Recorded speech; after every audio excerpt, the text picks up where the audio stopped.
वो बहुत शुक्रिया आपका हमारे साथ जुड़ने के लिए। और बड़े ही आपने विस्तार से बारीकी से हर एक पॉइंट को बताया है कि किस किस वर्ग को कितना ऐलान यहां पर किया गया है, कितनी राहत दी गई है और इस बजट में उनके लिए क्या कुछ वित्त मंत्री के पिटारे से निकलकर सामने आया है।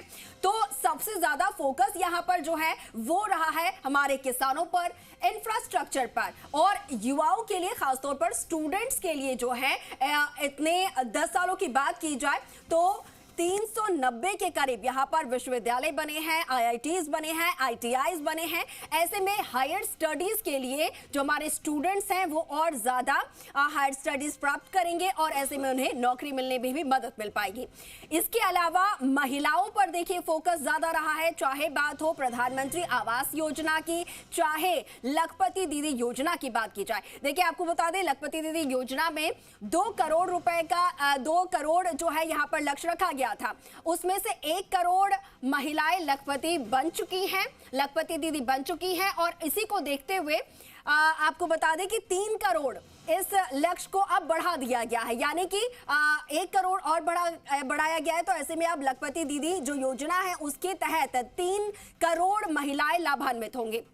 तो ये महिलाओं पर फोकस रहा है। प्रधानमंत्री आवास योजना जो है उसमें और यहाँ पर जो है यहाँ पर और भी जो आवास है वो आवंटित किए जाएंगे। उसके लिए कहा गया है कि 2 करोड़ और आवास जो है वो प्रधानमंत्री आवास योजना के तहत और ज्यादा विस्तार किए जाएंगे। तो देखिए ये तमाम वो बिंदु है जो कि इस बार के बजट में यहाँ पर बताए गए हैं, उसको लेकर हम आपको बता रहे हैं, जानकारी दे रहे हैं। तो केंद्रीय वित्त मंत्री निर्मला सीतारमण ने मोदी सरकार के ये जो दूसरे कार्यकाल है जिसको हम बोल रहे हैं 2.0, इसका आखिरी बजट, लेकिन ये अंतरिम बजट है, ये पेश किया गया है। लेकिन मुख्य बजट जो है वो जुलाई में सामने आएगा और तब पता चलेगा कि एक्चुअल में जो केंद्र सरकार का बजट है उसमें किसके लिए क्या कुछ उनके पिटारे में है। यानी कि पिटारा जो है वो जुलाई में खुलने वाला है, लेकिन अभी जो है उसके एक तरीके से कहा जाए तो उसके लिए रोड मैप तैयार किया गया है और रोड मैप में सबसे ज्यादा ध्यान जो है वो इंफ्रास्ट्रक्चर पर दिया गया है। साथ ही कहा यह जा रहा है कि विजन जो है वो काफी दूर का है, क्योंकि डायरेक्ट भर्तियां नहीं निकालकर इंफ्रास्ट्रक्चर को, सुविधाओं को बढ़ाने को लेकर जो नौकरियां हैं वो दी जा रही हैं। Speaker, sir, over the last 10 years, the direct tax collections have more than trebled and the return filers swelled 2.4 times. I would like to assure the taxpayers that their contributions have been used wisely for the development of the country and welfare of its people. I appreciate the taxpayers for their continued support. The government has reduced and rationalized tax rates. Under the new tax scheme, there is now no tax liability for taxpayers with income up to 7 lakh rupees, up from 2.2 lakh rupees in the financial year 2013-14. The threshold for presumptive taxation for retail businesses was increased from 2 crores to 3 crores. Similarly, the threshold for professionals eligible for presumptive taxation was increased from 50 lakh rupees to 75 lakh rupees. Also, corporate tax rate was decreased from 30% to 22% for existing domestic companies and to 15% for certain new manufacturing companies.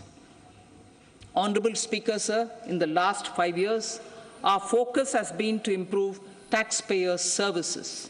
The age-old jurisdiction-based assessment system was transformed with the introduction of faceless assessment and appeal, thereby imparting greater efficiency, transparency, and accountability. Introduction of updated income tax returns, a new Form 26AS, and pre-filling of tax returns have made filing of tax returns simpler and easier. Average processing time of returns has been reduced from 93 days in the year 2013-14 to a mere 10 days this year, thereby making refunds faster. They are Garib, Mahilayein, Yuva and Annadata. Their needs, their aspirations and their welfare are our highest priority. The country progresses when they progress. All four require and receive government support in their quest to better their lives. Their empowerment and well-being will drive the country forward. To address the emerging fervor for domestic tourism, Honorable Speaker, sir, projects for port connectivity, tourism infrastructure, and amenities will be taken up on our islands, including Lakshadweep.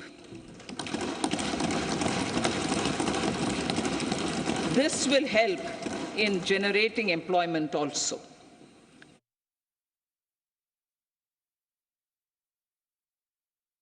मैं निर्मला जी और उनकी team को बहुत बहुत बधाई देता हूं। साथियों, इस बजट में युवा भारत की युवा आकांक्षाओं का, भारत की यंग एस्पिरेशंस का प्रतिबिंब है। बजट में दो महत्वपूर्ण निर्णय लिए गए हैं। रिसर्च और इनोवेशन पर 1 लाख करोड़ रुपए का फंड बनाने की घोषणा की गई है। बजट में स्टार्टअप्स को मिलने वाली टैक्स छूट के विस्तार का भी ऐलान किया गया है।